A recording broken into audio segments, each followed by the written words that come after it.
Hey gang, welcome back to Dude Daddy's Garage. Today's video is part 3 in the boat trailer car jig. Now I've shown the first video where I had gotten the trailer, had a boat on it, got rid of the boat, and then I parked the trailer and left it sit for a while. Second video I gave kind of an overview of what I wanted to see happen with this trailer. So I've let that stuff stew in my mind, and I think I've come up with, I hope, some good information for you, or at least some good ideas that you maybe you'll find useful. I don't know. I looked at this drawing here. Now this is the typical drawing you find in the Ford manual, and it helps to a point. It gives you some different dimensions, drops, and different things, and some length differences, or shows you how long the leaf spring perch is, and different things like that. And that just kind of gives me an idea of what I want to look for. So I made another drawing, and this isn't really detailed. This is pretty basic. I don't know how much you can see of that, but basically I come up with, well, technically we'll say 5 contact points. So at the front here would be where the bumper bracket goes. The midsection here, this is where the steering box or the idler arm would attach. This is probably going to be an additional piece that'll have a center post that'll go where the floor support is. This one will be on the front mount for the leaf spring. And then I made 2 variations here. This one would be a threaded version, and this one would be a plate version that would attach to the rear spring shackle, or location on the frame. So looking at that information and trying to figure out exactly what I wanted to do, let me show you what I've come up with. One of the first things I need to address before I do anything else is complete the jack mounting assembly, or whatever I'm going to do to the trailer itself. It doesn't make any difference what I do unless the trailer itself is level and square and ready to go. So I plan to take some of this 3-inch square tubing and just cut off a length that will meet the brackets on the jack. So when you come back here, I think this is probably going to be one of the locations, and there'll be one on either side. And the nice part is you can adjust this easily, run it up, and if I have a piece of square tubing welded across there, that makes it a little more manageable, let's say, because if I turned it sideways, that's going to leave the jack sticking out into leg space. If I do it this way, it's going to be kind of hidden underneath the frame. So that's one idea that I'm going to do, and same thing in the back. I will incorporate it underneath probably the long section of the rail, so it'll be underneath that corner. Okay, here I have some pieces of the leftover scrap metal that I'm using. The tubing here, the 3-inch, that actually fits the width of the spring shackle. So that's going to be used for the forward spring perch mount, or however you want to look at it. This will be in the forward area, and it'll have a bolt that goes through it that attaches it to the frame, and it'll be solid to the trailer itself. And that's going to locate everything else, because once I have that anchored, then the other pieces can be adjusted to fit what I have. Hope that makes sense. In the rear, what I want to do is use this all thread. This is 3/4 inch all thread. I'll put a plate on this, have the nut welded to the plate. The idea being, if I wanted to take the rear frame rail out, if the car is on top of it, there's really nowhere to go with this. Like if I have this welded to the trailer, there's nothing I can do. But if I make this a little bit short, I can take this thread and turn it down into the nut, and then thread it back up where I need it, and I'll have several nuts on here, like jam nuts and washers, and that way I can adjust the height on this where I need it, but it also can be lowered so it's out of the way. Hope you get what I'm saying there. I will point out, while I'm looking at it, all these brackets were on the trailer. These are all pieces that I cut off, and those are going to come into play for the next step. What I have is this square tubing running across the top of the boat trailer. That is longer than what I need, just so you know. I'm going to be cutting that off. I plan to use the 2x2 square tubing, and it's going to sit on top of this. Now this piece will be welded to the trailer, so it'll be rigid. This piece is going to be sitting on top of this 2 or 1.5 by 3 piece. There will be a piece of angle iron welded onto this flat piece, and that's going to be a stop. So whenever this piece comes in, I don't have to worry about it going anywhere. And this may be a little bit overkill, but it's just a way that I'm going to do it to keep it positioned. Now what I plan to do is probably use some of this scrap, and look at that, it's the right width. So I can weld that. When I have this in place, I can cut off this piece and weld it to the bottom of this post, and it's almost the exact width that I need. So it'll be welded to this piece, not to this piece. And I'll put one on either side, and what that'll do is allow me to have a place to run a bolt through. So I can bolt this to this piece. Okay. The next thing, up here, I'm going to take some 1-inch square tubing and use the bolts for the bumper. I'll have to remove this little, what's left of this nut plate here. And this will have holes going into or through the 1-inch square tubing, and this is some thick stuff, by the way. And this will be welded to this. And what that'll do is it'll give me a good height for the frame rail. And then when I come to the back here, I have some more leftover scrap. And what this will end up being, this is nice and thick stuff here, this will be part of what I use to mount where the steering box is. So this will be attached on the inside. I have the box in, obviously, but it'll be on the inside. And then this piece will be welded to another piece of 2-inch square tubing, and it's going to have, there'll be another cross piece going right here underneath this. So I may do a similar configuration that I did with that, so that it can be unbolted. The idea being, if I want to remove the front frame rail, I have to have things out of the way.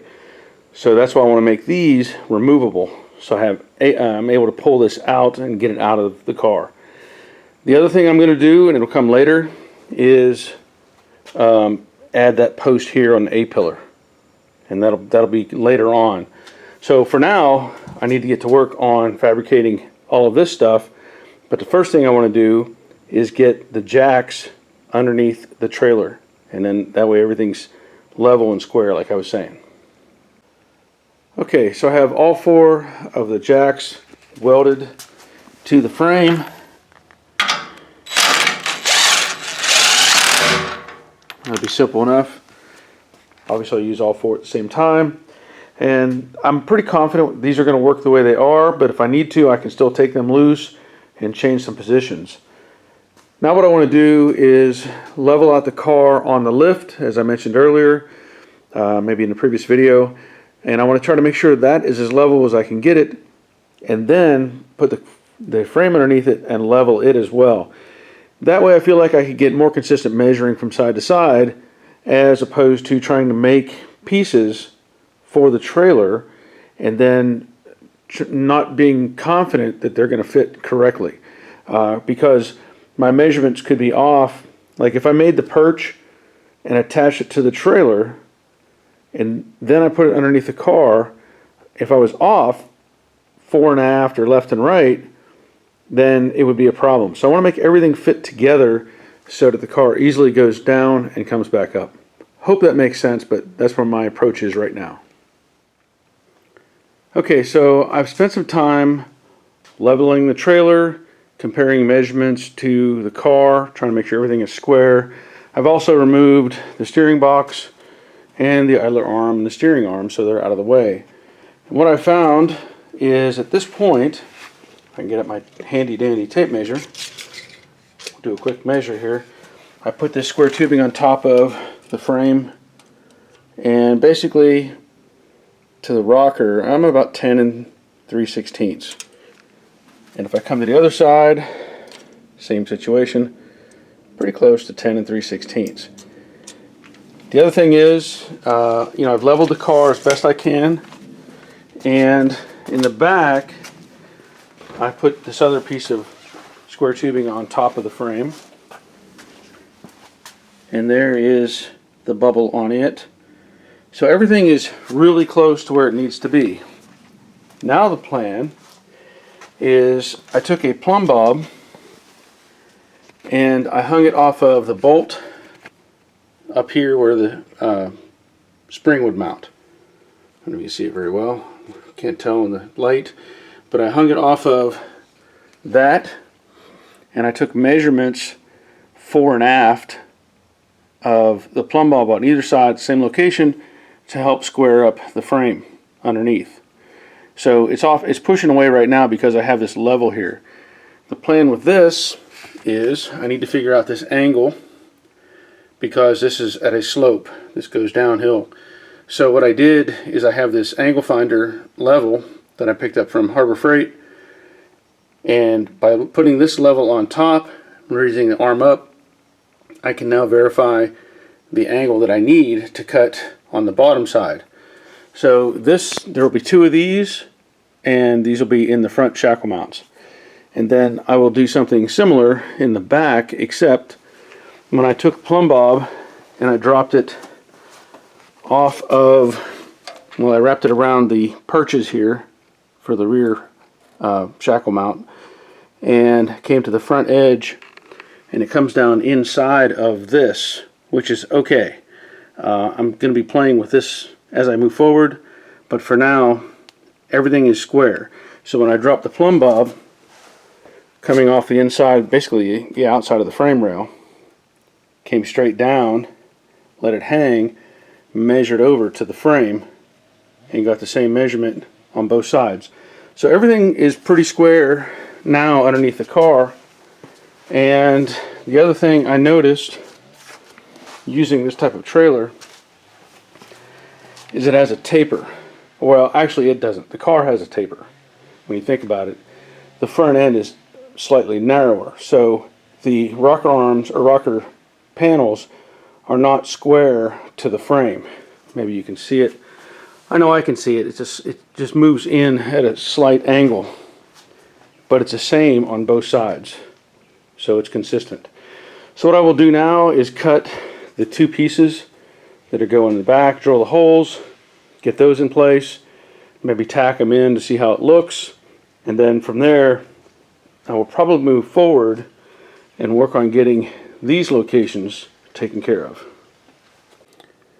So to show you how this worked, this is the piece I cut off. Actually I cut twice, because the first time I was supposed to measure 14 degrees and I measured over 15, so I had to cut it a second time.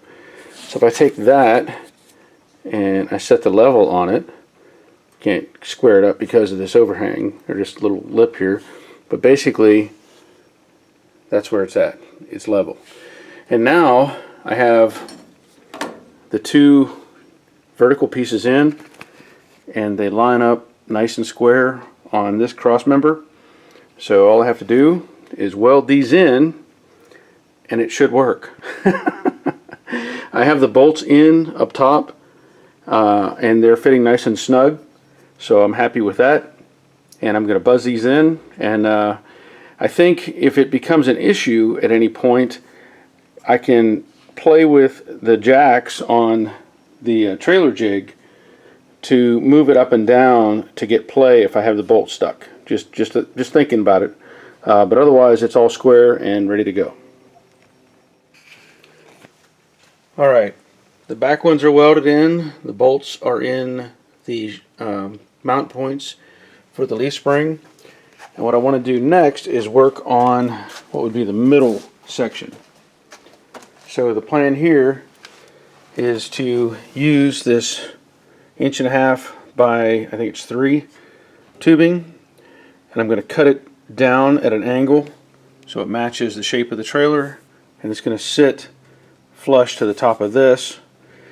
And what I found is these bolts, where the idler arm was and the steering box into the side, these do not correspond to each other. none of these come close to the same dimension. So I'm going to have to be creative with my strut piece. The plan will be to have a 2-inch on top of this, and it'll have a strap on either side welded like to the bottom flange of the 2-inch, and a bolt will go through that. And then above I will have the strut piece that is going to be welded to that. I'm going to have to index it to whichever hole I want to use. So the right side will be different than the left side. This one might be at this angle, the other one might be at that angle. So just one variable in that. I'm going to cut this down, get it welded in, and then start working on the front or the middle perch section. Okay, let me show you this front section and what I figured out. As you've seen, I put in that cross member, and that's welded top and bottom. I may do a little more welding on it, I don't know yet. I did have some scrap metal here. This, I showed it earlier, I think, in maybe another video. This was a little bit longer and had a big hole on the end of it here. These pieces are leftovers from the trailer. So this is what held the boards that were on the trailer. So salvage everything that you can. The plan, as it works out, is what I want to do is take, I've already drilled a hole in this plate, and that'll go into the lower hole for the steering box, and that just will get bolted snugly against the frame there. Now what I've also done is taken a little piece of angle iron right here, and that'll go on the inside. Now this is just for me, I don't know if it's really necessary, but kind of as a stop whenever I put everything in place. And then I took some of that 2-inch and I angled it, so that'll go against the plate. I'll clamp all that together. You can see how this is coming together. And then these pieces are going to go, initially I was going to put them like this, up and down, but with these slotted holes I'm going to turn them this way. I hope you can see that. I don't know how good the light is. Let's see if I can show it in the front here. And what's going to happen is I will weld these together and make this solid. That way this creates a clamp around this piece, and then I can put a bolt through that and then hold everything solid. Also weld the strut piece here again to this 2x2. I'll do the same thing on the other side, and that's going to give me the foundation for the front frame rails, at least the back half. And I'm basically going to repeat that same process with a little variation up here at the front. Okay, there it is, both of them. Now, as I said, I have the overlap pieces on the main cross member there, and I drilled some holes to put bolts through. I have a couple of welds right now on this piece, and I'm using the bottom bolt on the steering box side, or on the driver's side where the steering box goes. I was mentioning about putting in this piece. I don't know that I want to. Reason being, if I want to use the top surface of this for anything and I don't have a car on it, that could actually cause problems. So for now, I don't plan to put that on. On the other side, unfortunately, because of the non-symmetrical design of these bolt holes, I had to angle this one more to the rear. It's not going to matter. Everything is solid and structured very well. So this is welded all around the perimeter. Same configuration here with the bolt. And I had to use the lower hole for the idler arm.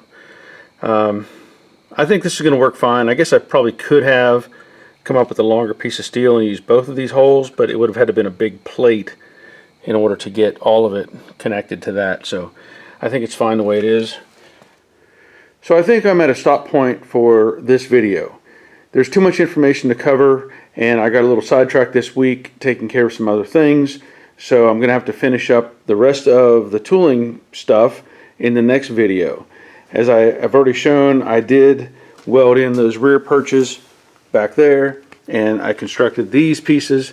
I did drill the holes, but I have to get longer bolts so that I can clamp those on. I'm still undecided. I'm debating on adding this angle iron on the inside. It could go either way. It could be on the outside as well.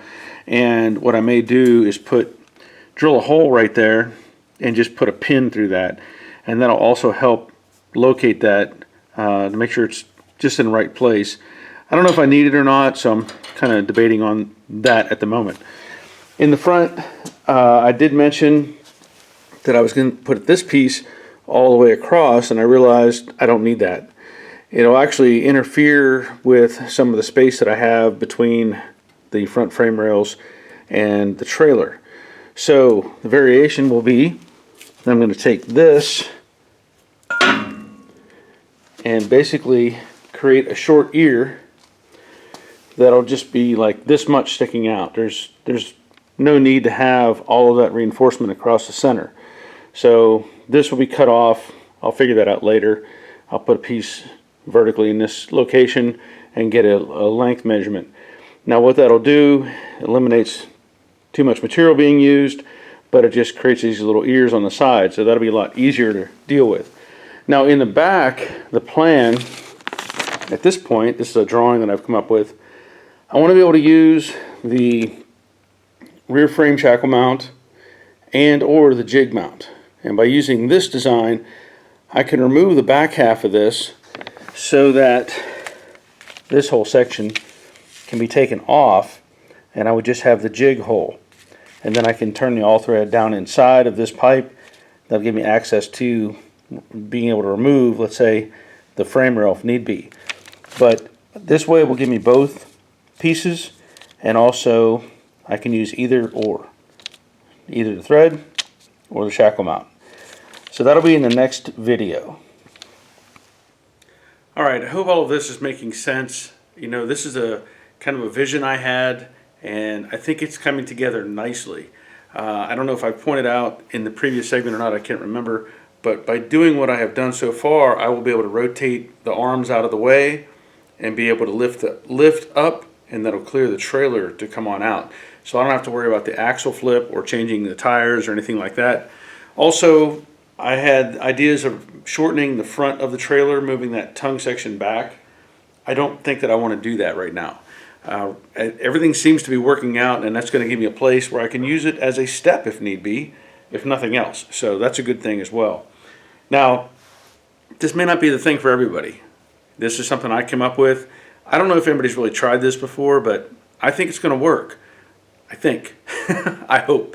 So there will be another video coming out. Again, that'll be for the front bracing and the rear. I also have some ideas for building a locating system, let's say, for the floor supports, the floor pan supports.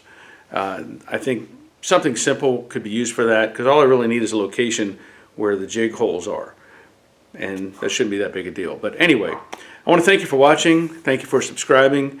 If you would, leave a comment on this video and a thumbs up. And until next time, take care of yourselves. See ya.